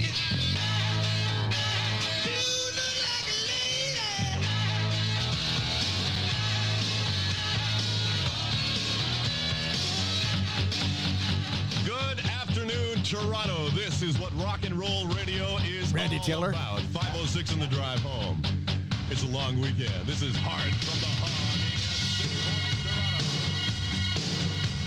So that is the official launch of the Hog 640. Yeah, 10254 Yonge Street was in a building on the west side of Yonge Street, beg your pardon, above a drugstore. The quintessential 1940s, cinder block, very boring building, metal fire escape. And it was CFGM for a long time, and the sales department, the offices were downstairs and the studios were upstairs. And I was hired in June of 1990 by Gary Obie, the Magic Christian, who was a great program director. I was hired as a swing jock, and that was a really interesting experiment. I know that the station wanted to come down to Young and Bloor, and I think Don Schaefer was the general manager at the time, and that station, I believe, CHOG AM, was licensed to sort of serve the York region up that way, and the CRTC interesting. wouldn't allow the station to come down to Yonge and Bloor, to Bloor Street East. So ultimately, Q moved north and the Hog moved south, and they built a station at 5255 Yonge Street. Is that Young and Norton? Young Norton Center. Because there's still a Jesse and Jean Way. Yes, there is right there. Yes, I worked with Jesse and Jean at that particular. That was a beautiful station, 2 floors. I mean, it was beautifully. They hired this firm to come in and to design the station, and it was just, the aesthetic was gorgeous, beautiful gear, state of the art stuff, a lot of DAT machines, whatever happened to that format. But it was really cool. That was a really good experience. Yeah. So I was working at, because AM 640, the Hog became AM 640, the new beat of Toronto, which was sort of the With CHR. Tarzan Dan Tarzan and Dan was Jesse there. and Jean again. Jesse and Jean ended up doing the morning show. Well, because CFTR went all news, That's and right. they literally that day, I think, That's right. signed on with 640. Yeah. So, but it was interesting because, I guess the whole philosophy was, as Gary Obie once quoted, it was sort of go to Hog High and graduate to QU.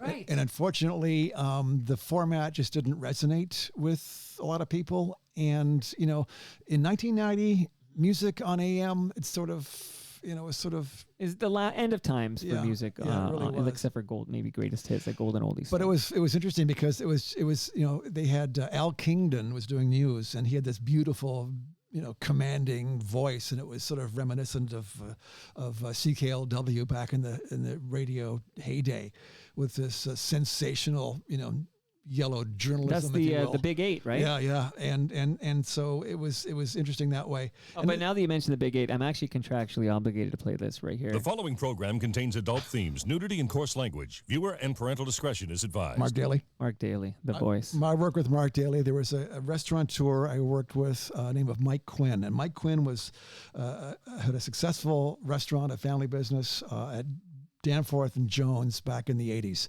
And they sold a lot of beer and a lot of wings. I got a job in 85 while I was working at Q and CBC Radio, DJing at this place. Jeez.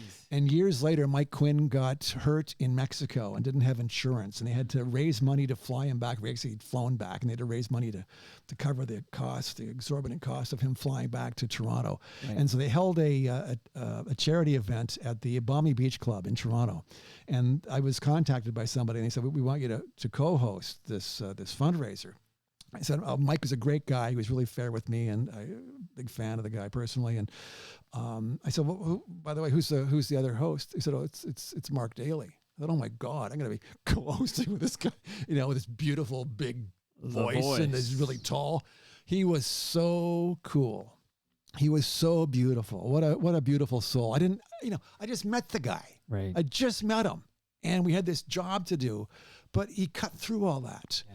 You talk about connections. Yeah, I connected with the guy immediately. He had that quality about him, and he had this talent. I mean, we all think of City TV, Channel 79. We think of Mark Daly. It was great. The intros and the movie intros and the news intros and the news, hosting. Oh my God, 100%. When I think of City TV, I also think of John Gallagher doing sports. So.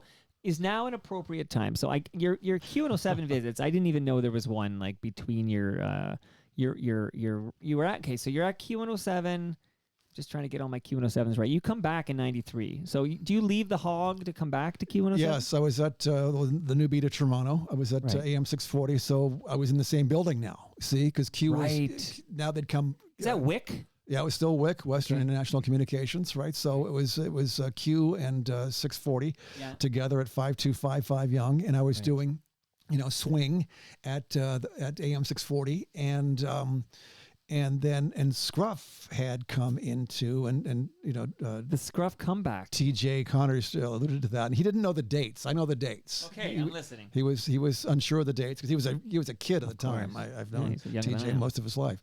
And Scruff had been on the air for a couple of months, I guess. And now I was in the building. I'd known Scruff from years past at Q. Sure. And they had Scruff doing the morning show as host, John Gallagher doing sports, Donna Sicker doing traffic. This is the crew. This is the classic lineup. Although Mark Hebscher came in later, and Mark's amazing, and that was a different time with Jake later. We'll talk about that. Anyway. So I guess they said the guy they had producing the morning show, they wanted to make a change, and they said, "Do you want to come on and do it?" I said, "I will come on and do it." Yeah, but I want to be part of the show. Right. And I've been on the air now for a while. All respect, but I want to be on part of the show. I want to talk. Right. So they agreed to that, and so that was fine. And Danny Kingsbury, who just made his Toronto. I just saw Danny out in Renfrew, out in the Ottawa Valley. Amazing. Danny's great. Right. Danny was at and the man who's responsible for putting Humble and Fred together. Yeah, Danny was at my wedding. He was great. I still have the candlesticks, Danny. So thank you very much. I just saw them. I just cleaned out my cabinet and saw them and thought of you. Well, that's shout out to Jeff Lumby too. Yeah, Jeff's great and really funny guy. Good broadcaster. Y95 was in Hamilton for a while. We'll talk about that. But Scruff was okay. This is sort of think about this now. Scruff was really successful in Winnipeg. He had come to CFTR in '77. He was hired to do swing at TR in '77. There was talk about him taking over the morning show, and when Brady left, that never happened. And Scruff ended up at Q107 doing the morning show. Was making pretty good money. In fact, he was one of the higher paid broadcasters at that time in 1980, in excess of $100,000, which was quite a bit of money back then. Sure. It's certainly elevated since then. But he was sort of, I want to say past his prime, but he didn't have the same work ethic, I'll say, as he might have had in his earlier years. And that kind of showed on the air. He wasn't as, we've lost Scruff. I don't want to speak ill of the man. He was. No, but you might have to start the show without Scruff Connors. Right? He ultimately moved to St. Catharines because he worked at Hits for a while. But Scruff had been to WYSP in Philadelphia. He had been to another American FM station and then came back to Q after he left in the early 80s. So he'd been around a bit, and he was just a little tired, I think, at that point. And it wasn't really working on the morning show. It just wasn't happening for him. And thankfully with Donna and Gallagher, who, they didn't carry the show, but they were a big part of the show. They picked up the slack. They picked up this, exactly, right. Mike, exactly. Right. So it was, and I was producing. It was very exciting. We're in this beautiful new facility, great view of the city. We're in pre-amalgamation in North York. Mel Lassman was the mayor, right. And it was a time that it was time for him to go. So Danny, I guess, orchestrated Jake to come back. Brother Jake Edwards, who is a legend, also had worked with Jake in '85 at Q107. Sure. He was doing the morning show. There was a while at Q107. There were three morning people. Yeah, it was Scruff Connors, Jesse and Gene, and Jake Edwards. Take it free forever.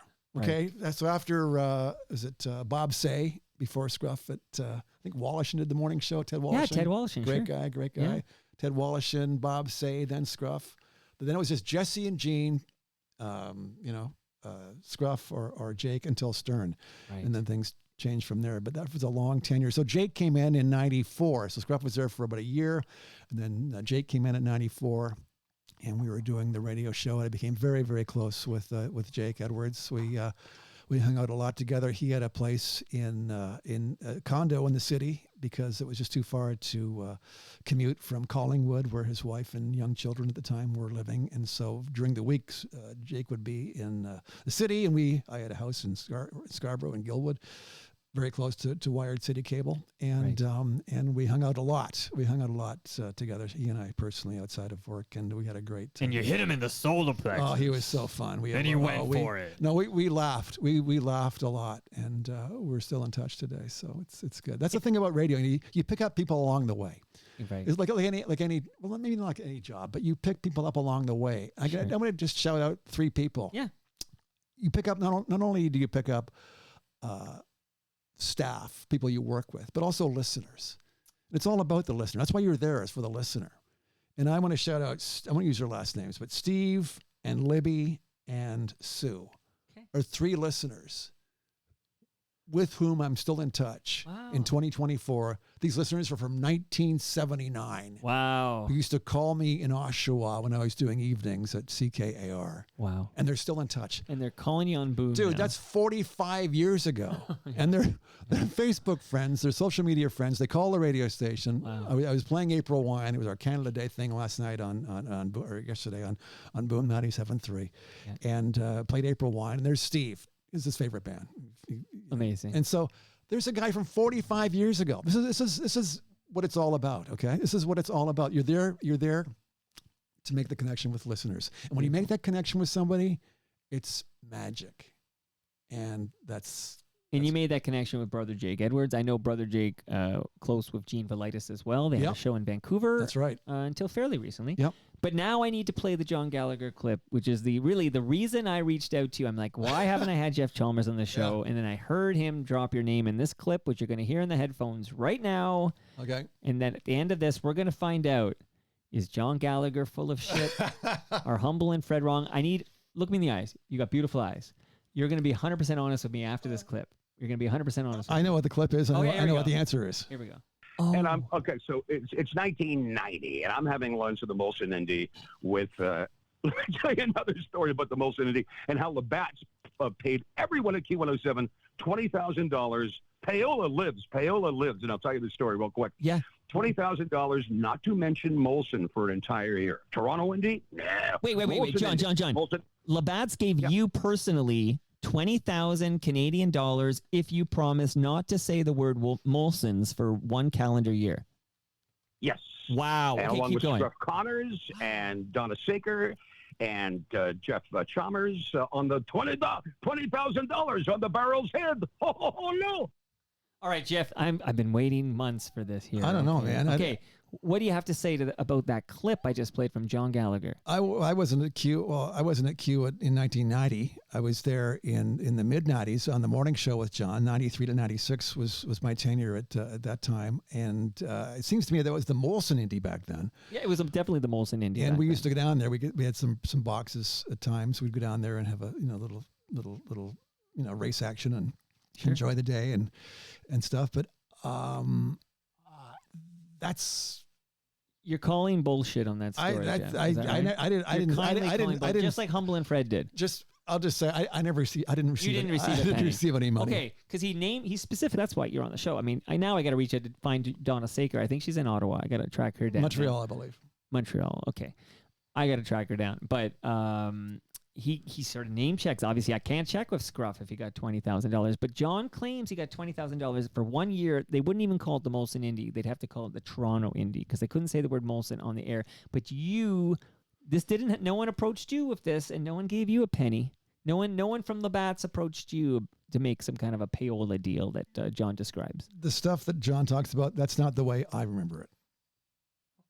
Okay, thank you, Jeff, for coming by. I'll play you out now. All right. Okay. No, because my mind was blown by this, and I was chatting. So after I go on the Humble and Fred show for like 5-10 minutes once a week, and then we have a private Zoom where we talk about all the stuff as producer or whatever.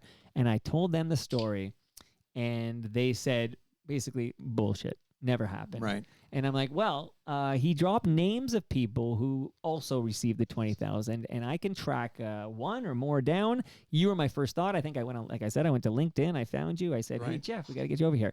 So thank you. Okay. I think you were clear that this didn't happen to you. So if it happened, it was you weren't part of that. Yeah, John's a great guy. Sorry, I've been playing with my camera here. Oh, yeah, what are you doing over there? No, I'm You're sorry. bored? My SD card's full. I it's saw ridiculous, that. and so I want to record. Luckily, some of I this. did record this for you if you want the file. Oh, really? This here. is crazy. I don't know why I'd be so ill-prepared. I should have cleared the card beforehand. But anyway, not to. I mean, John's a great guy. Well, I've known John since maybe he's misremembering. 87. But how do you misremember $20,000? I don't know, man. Okay, I'll work this out with John. All right. He's embellished.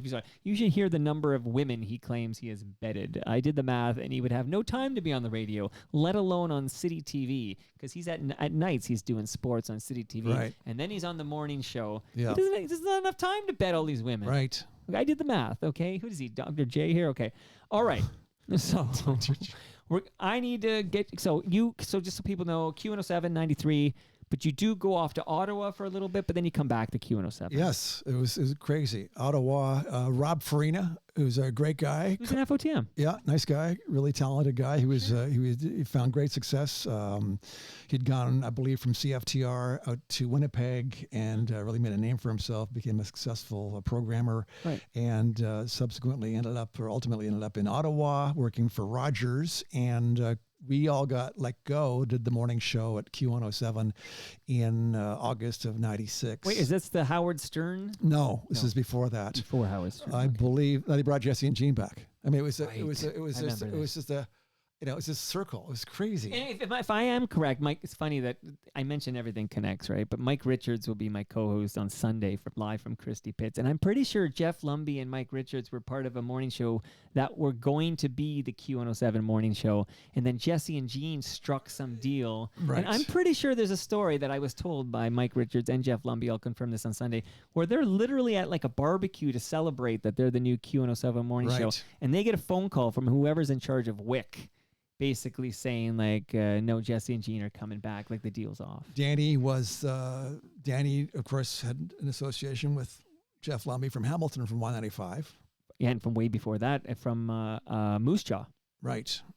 Anyway, I heard the same thing, that this was going to be the new morning show. Yeah. And so anyway, we all got let go. This is what radio is all about. We all got fired. Right. I've been Welcome fired to from radio. I've been fired from most of my radio jobs. Right. This is part Like of Dr. Johnny Fever, right? It's incredible, up and down the dial. Although right? you get most of your stuff is in the same market, which is This is a really fortunate thing for me that I haven't had to stray too far from. But you went all the way to Ottawa. All the way to Ottawa. I was born in Ottawa, so it wasn't really that much of a stretch. I knew Right. I have family on both sides in Ottawa. I was born there. I hadn't ever worked in Ottawa, but Farina called me and said, "Well, we have this opportunity to do afternoon drive in Ottawa for this Rogers property." Right. I said, "Wow, cool. I need some work. Yeah. What's the format?" So it's country. I thought, "Oh, country." Yeehaw. But you know what? At the time, I mean, it was, and this was a station, CKBY in Ottawa, which had traditionally been a country and western twanger, serving the Ottawa Valley, very conservative market. And now it was 1996, and it was all about Garth and Shania and Clint Black and Right. Dwight Yoakam and all these hat acts who were producing really contemporary, upbeat, slick country music. And the station had jingles and music beds and was really tight and was number one in the market in Ottawa. It was huge. And so I stepped into this role doing afternoon drive 2 to 7, moved there, and quickly found out, I don't know why it was so lost on me, that the Ottawa Valley is really conservative, and they didn't like my shtick at all. That might work in the big smoke. They but it ain't gonna exactly. work here. People used to call them and say, "You can't say that on the radio." I thought, what's wrong with you people? And they had a comment line where people could call in, listeners could call into the radio station, and leave their comments. And it got to the point where I would open my show with these comments because they were so hysterical. "I hope Jeff takes a long walk off a short pier. Why doesn't Jeff Chalmers go back to that rock station he came from?" Right. All these comments were coming in. I was crappy. It was lousy. Farina had left for the Chum station. I was sitting there doing drive. We had no PD. The music director was the program director. They brought a guy in from Victoria. He didn't like me. I ended up getting fired on the Monday in early January. And I called Pat Cardinal at Q107, and I was on the air on Saturday. Wow. He said, "How many shifts do you want?" I said, "I'll take 5. So I had 3 all-nighters and 2 weekends. And so 98, I'm back at Q107, and it was great. I was getting married in 6 months. I missed Toronto greatly. I mean, Ottawa, once you're in Toronto, there's such a buzz. There's so much happening in TO. I'm from here. I grew up here. I worked in radio here. I know the city intimately. I know the market. Ottawa was sleepy. It was small. It was dull. It was conservative. Government town. It was really conservative. Right. And so coming back to Toronto, I'll do all nights. All night's great. All night's is amazing. So I was at Q107 from 98 until 2000 under Pat Cardinal, who was a great program director. I know a lot of people have a lot of respect for Pat. He was a great guy. We've lost Pat as well, but he was really good to me. And he used to come in. It was really weird how he used to come in to the control room. It's unusual, really, for the program director to sit with you during your show. It's kind of intimidating. Here's your boss, and he's like, "What are you air checking me? Are you?" Right, that's why I stumbled on the intro. I had Jeff Chalmers beside me. Right, Sure. right. 15-13, buddy. I mean, so it was great. So that was really cool. And then, of course, that as it would go, in 2000, then fired. They made some changes, and they were saving some money, so I got fired. So that was... You got fired from the New Country station, which was like their KISS, I guess, CISS that we had in this market. Shout out to Sharon Taylor, by the way, who was the last PD at 680 CFTR before it went all news, and then she did work at She's KISS great as well. Yeah. All right, now I need to ask you about a former morning show host at Q107 and what your relationship was like with John Derringer. Yeah, John. I met John in the fall of 86. 1996, I believe, he came to Q107 for the first time. He was also an operator at CFTR. Right. And it was really interesting because when His brother was at CFTR. I used to op for his brother. Bill Hayes, FOTM Bill Hayes. I operated Bill Hayes' He's a first. sweetheart, by the way. Yeah, nice guy. I operated Bill Hayes' first radio show at CFTR. Yeah, his very first show. And a lot of people came through CFTR. It was fun. But Bill is the older brother, I believe. And, so John Hayes is like an op at CFTR, and now becomes John Derringer on Q107. Yeah, and he was, when he first got to Q, I thought, wow, this guy's good, man. He's, I think he came from Edmonton, and a lot of us were thinking sort of, wow, this guy's really good. He's, he's got this really interesting way of communicating. He's quite slick, and he's really confident, and he was. I guess ultimately did the afternoon drive show at Q107 when I was there. Yeah, because when does Stern exit Q107? Is that because you show up? You're there. It's late 90s, no? Yeah, late 90s. You were there for that, right? I left in January of 2000. Okay. And I believe Stern was doing the morning show on the morning show. Oh, he was still there. Okay. Yeah. All right, very interesting. So, I got to ask you, like, did you know about John's reputation with the female co-hosts? I think it was a sort of a known thing. I think people knew. Well, Humble and Fred knew, and they were down the hall, I guess, at whenever CFNY and Q107 joined. Right, they were at the Eaton Center together, I believe. Right. So I know. They had Colleen Rushholm, who recently retired, was. Eventually speaking of Stu Jeffries, so Colleen and Stu were co-hosts, and then Humble Howard and Colleen is one of the many people who had been, I guess, harassed, right, verbally. I don't know what the terminology is, because nothing criminal happened as far as I know. This is like verbal assault of some non-criminal nature. Mm-hmm. I never know how to describe it. It's like verbal abuse. But no one said anything. That's the thing. No one. Well, he was the cash cow, right? So I feel like there was a sense, at least Humble and Fred feel there was a sense of like, don't fuck with the golden goose, because he generated revenue. Mm-hmm. Yeah, I mean, he had huge numbers, right? He was popular. So like if it's going to be, Jackie Delaney goes or John Derringer goes, Jackie's going because John Derringer, generated revenue. But so now he's off the air, I guess. But it took Jennifer Valentine's video before there was any change. Isn't that interesting how that worked? She had the confidence to post a video without naming anybody, and it certainly got the desired result, didn't it? Yeah, and then Maureen Holloway came out and started, talking about what she experienced, kind of like have sort of Jennifer's back on that, and Andrea Ruse, and the list goes on. That's 5 women right there we've talked about. I know all these women. Yes, I know these women. All right, so you haven't heard from John in a while. I asked Gallagher, who was pretty tight with John, and he says, no, John doesn't return his texts or anything. But John Derringer seems to have disappeared. Like, there's no sightings of John Derringer. Yeah, I don't know what he's doing. He wasn't a personal friend of mine. I just work with him professionally. But all right, so there you go. Now you've let's see. Now you've satisfied all the John Derringer questions that came pummeling in when they heard Jeff Chalmers was coming on. But you end up at Hamilton, so at Y95, and then it becomes Y108.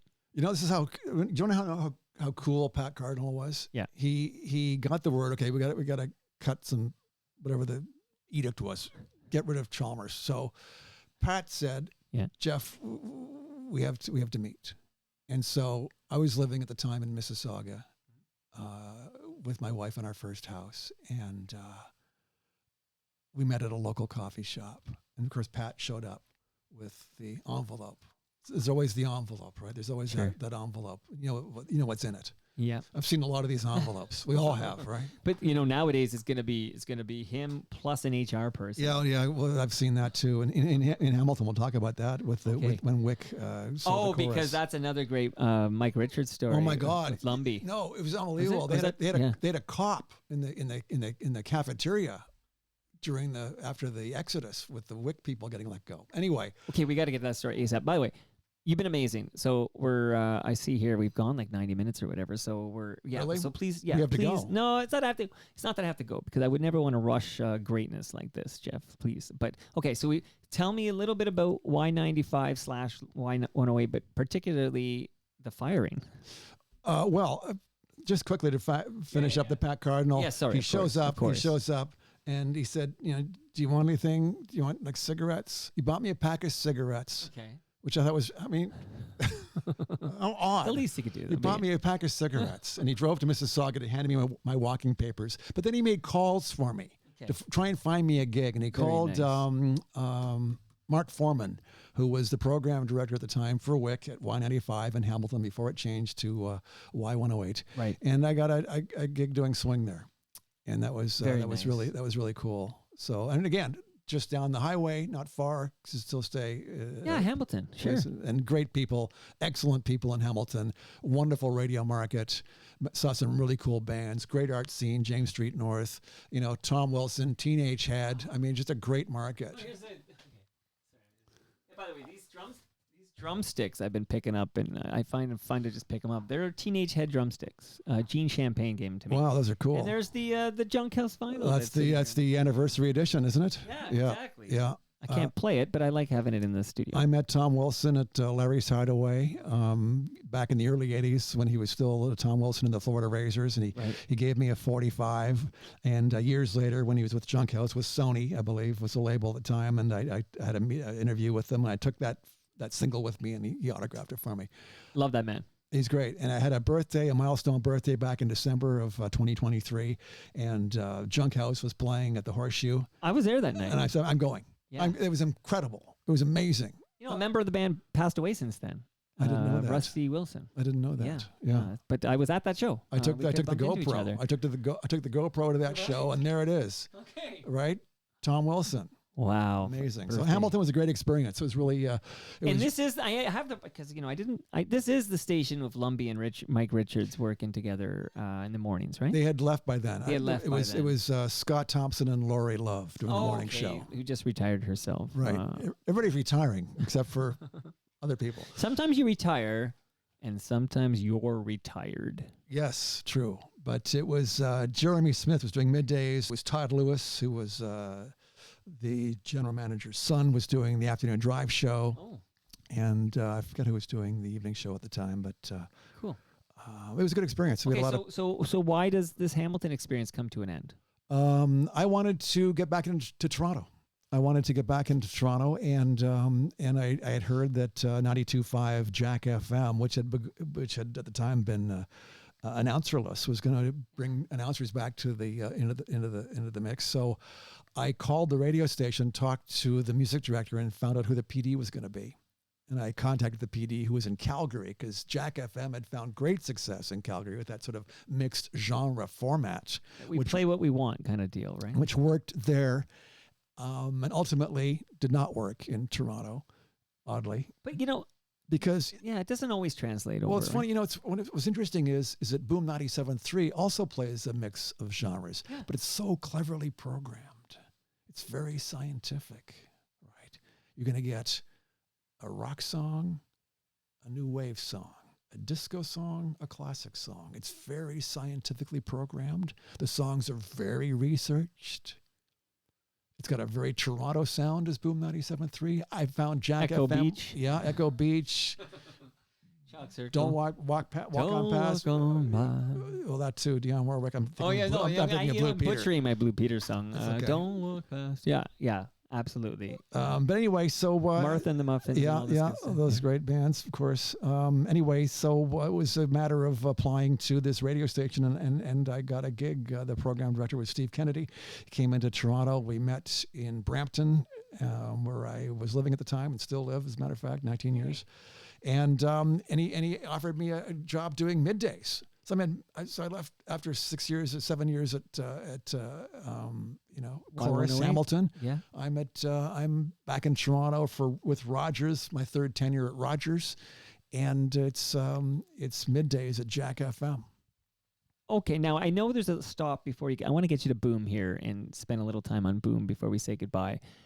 Now, before you get to Boom, there's the Canadian Traffic Network. Oh yeah. That was really interesting because you're working. It's really weird.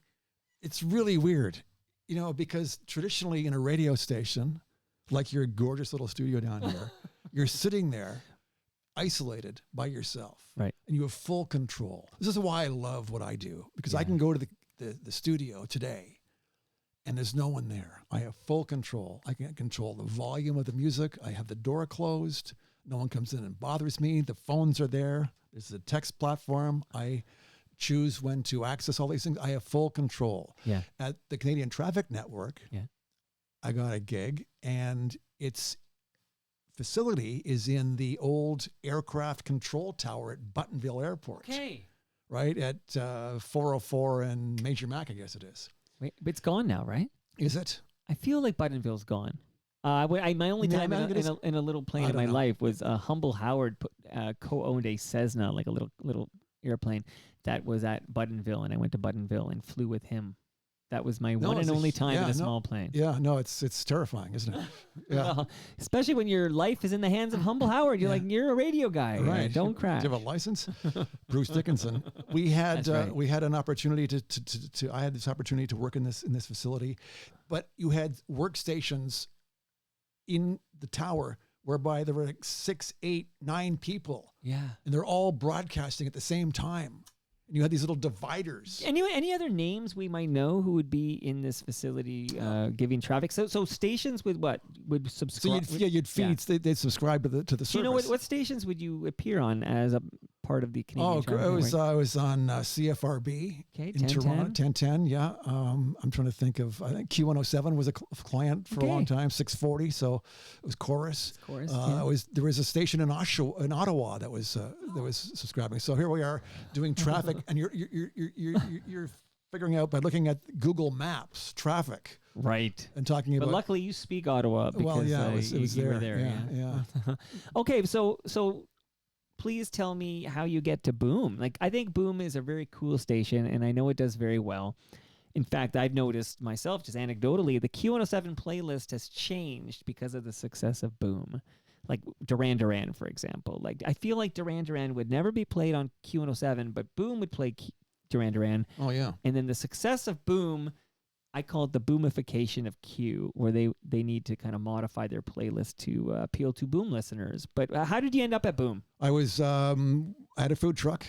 After I left the Canadian Traffic Network, I heard about the food truck. I heard that you had a food truck business. I had a food truck, Chrome on the Range. Okay. Chrome on the Range was plying the streets of Peel, and I had a lot of corporate contracts. This is when the food trucks were big and popular. And what I found really gratifying about operating a food truck, which is a lot of work, by the way, and oftentimes not a lot of money, which is fine, but it's the social interaction.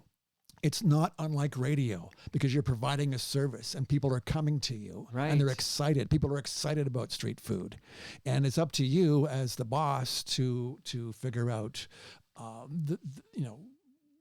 what's the venue, who's coming to the venue, what are you going to be serving, what's the weather forecast like, what are your food costs, what are your other costs, are your inspections up to date, are your licenses up to date? There's a lot of things to talk. There are a lot of things to consider.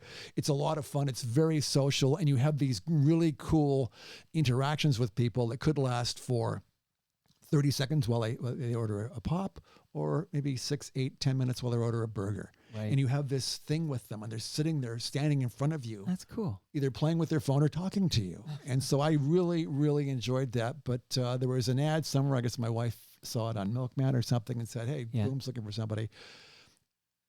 I was rushing out of the house one day. Yeah. This is how it happens sometimes. Yeah. You can sit there and pour over your old air checks and doctor them and get everything all fancy. I said, "Oh, for crying out loud, okay, fine." Threw a tape together. Yeah. Threw it together. Yeah. Sent it off. And I'm serving drinks at Lakeside Garden Gallery in the food truck set up one spring 10 years ago. And it was the radio station calling and said, "We got your tape.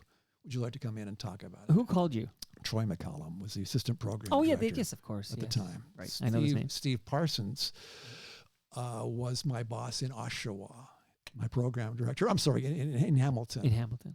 And when you've been as many places as you're going to confuse a few spots. I am confused right now, as a matter of fact. But I do know this is episode 15, You were confused, 13. by the way, of where Buttonville was. I just need to clarify. So Hey-Ref on the live stream says it was 404 and 16th, not Major Mac. Okay, so close but no cigar. All right. And absolutely confirmed, and I did read about this, that they're currently bulldozing it. It is gone. Buttonville is gone. Well, it was ancient. I mean, it was this sort of these turquoise 1950s, towers with this angled glass. It was crazy. And there were 9 people talking at the same time. Wow. You had to So focus I think on- I asked you, was there anyone else of those 9 people here? And then we're going to talk Boom for the rest of the run here. Lisa Edwards Okay. who was there. She was. Does anyone change their name for different stations? Like I heard of this move. I want to say Colleen Russell maybe, or somebody, Maureen Holloway, someone was telling me a story. Like on one station they had one name, and on the other station they had a different name. None of that going on. You're always yourself. I never did that. I always You're used my- Jeff Chalmers. I always use my so- real name. Always. Okay. Yeah, Okay. But very cool. So you get the call. It's who you know, of course, Jeff Chalmers, and you made all these great connections, like you said, and they seem to have come in handy here. And you get back to Boom, and this is about 10 years ago. And when can we hear you on Boom Weekends, 3:00. or Canada Day? Or in Canada, do all the legal holidays. I filled in. I'm working tonight, for example, and I'm working. Yeah. Filling in a couple of Who days. you this filling week. in for I'm tonight? Filling in for Matt Story tonight, 7:00. Okay, one of the few Boomers who hasn't been on Boomers. Yeah, Who hasn't been on, because I want to shout out KJ from your CFTR days, right? Chris James is amazing, and you talk about the art of disc jockeying, of being a radio on air host. That guy, right? This guy. He's good on the air, but not a great podcast guest because he doesn't really like talking about himself. He's very humble, and he's a throwback. Yeah. If I come across a cool air check Yeah. from somebody from the 70s on AM radio in the U.S. somewhere, Yeah. I'll play it for him, and he'll get it. Yes. He loves the art of broadcasting, and he still has that old school. If you listen to him, the way this is the whole thing about radio broadcasting. When you're talking over music, you have this opportunity to fill the gap over the intro of a song. What are you going to put in there? What are you going to say, and how are you going to say it? You might have 4 seconds. You might have 40 Right. seconds. That's your job, is to fill that void. And there's no safety net, right? Like you're live to air. Yep. There is no, you're not going to fix it in post. This is happening live. And if you screw up, you screw up. And that's exciting. It's really exciting. Yeah. And I'm so excited about it. After all these years, it's been, I was first on the air in 79. It's now 2024. I still get excited to go to Well, I work. can hear it in your voice. Well, you love radio. It's great. I mean, the music sounds, when you're sitting there with the Sony 7506s on, listening to the stereo feed from the on-air feed from the board, and you're hearing these classic songs in your cans. Yeah. Nothing sounds better. And you got something that's really slickly produced, like Michael Jackson, Quincy Jones. Oh, sure. It's like that's you're- practically yacht rock there. And Yeah. you're about to talk over the intro. Oh man, it's your responsibility. It's a huge responsibility. You are the last part of this equation. It's a huge responsibility that you're given, and you better not mess it up. You better Don't- be prepared. Don't mess it up, Jeff Chalmers. I'm thinking now Toto, like you're kicking out a Toto song or something. But do you have a favorite song that you get to talk up and listen to when you're on the air too? That's a good one. I'm not sure about that. A favorite song. I mean, like this is my favorite Boom song. wow, that's a really tough think one. on that yeah, one? well, I would, it's a mix of 70s, 80s, 90s. So it's interesting. Is a lot of these songs. Any Ultravox? You gonna kick out any Ultravox? Midjure, Sleepwalk. Or Vienna, maybe. I yeah. bet you Vienna gets played. on But Boom. I'll tell you something though. Anytime I get to play Blue Peter on Blue Peter. on Boom 97.3, I get excited. Okay, Chris Wardman again. FOTM Chris Wardman. Maypots. I just want to shout out Maypots, an early guest on this program. It was because I listened to her on CFNY. Yeah. And I loved Maypots. I still love Maypots' voice, and She's great on the air. Yeah, so I'm thinking, Boom. You have your Stu Jeffries we shouted out earlier. You got your Maypots. You got your KJ. You got your Jeff Chalmers. This is where it's at, buddy. This is it. These are all veteran announcers. These are all people, and it's interesting because all these jocks are in their 50s or 60s. And I had a conversation with Steve Parsons, the general manager, who's now the president, I believe. President? No, I might get that wrong. We should check that. We'll fix that in post. Right. Can you? No. Um, Can I is a different question than will I? Right. Of course Anyway, I can. I was in but his I office. won't. I was in his office recently, and I said, I can't believe we're still doing this.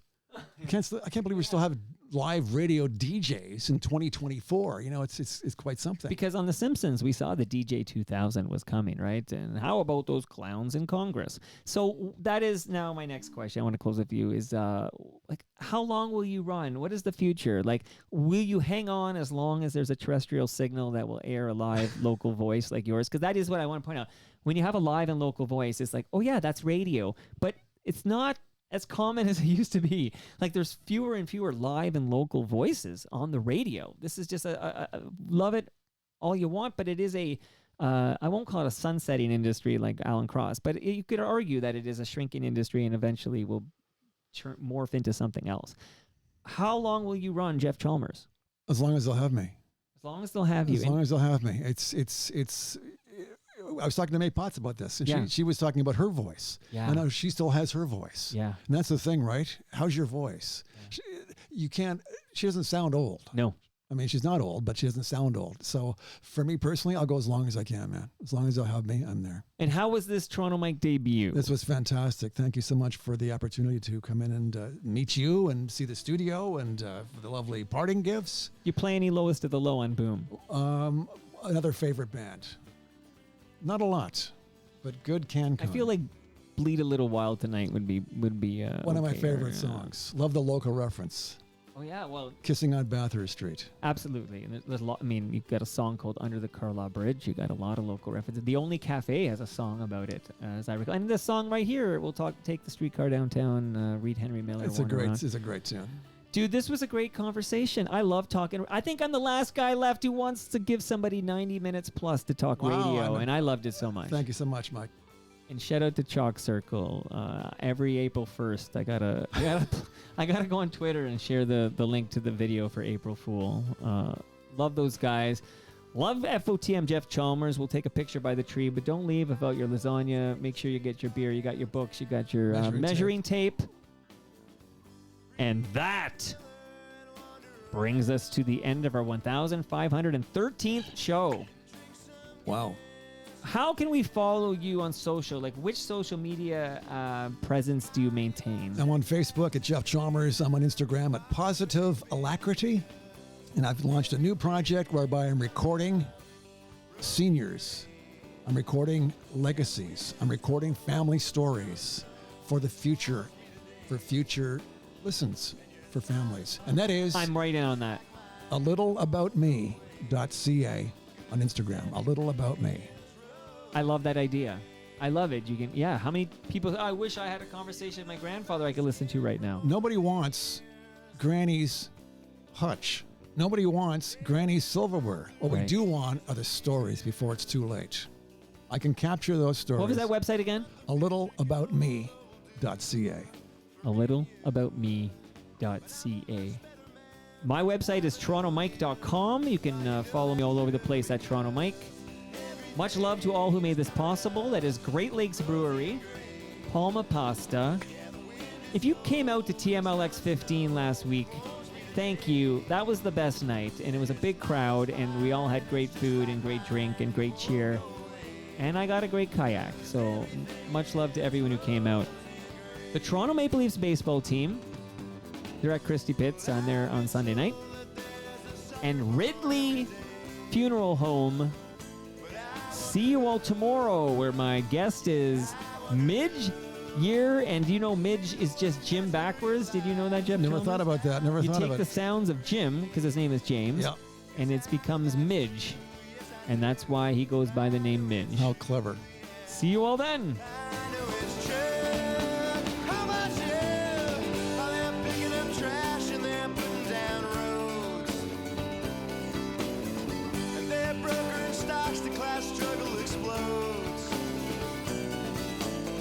And I play this guitar just the best that I can.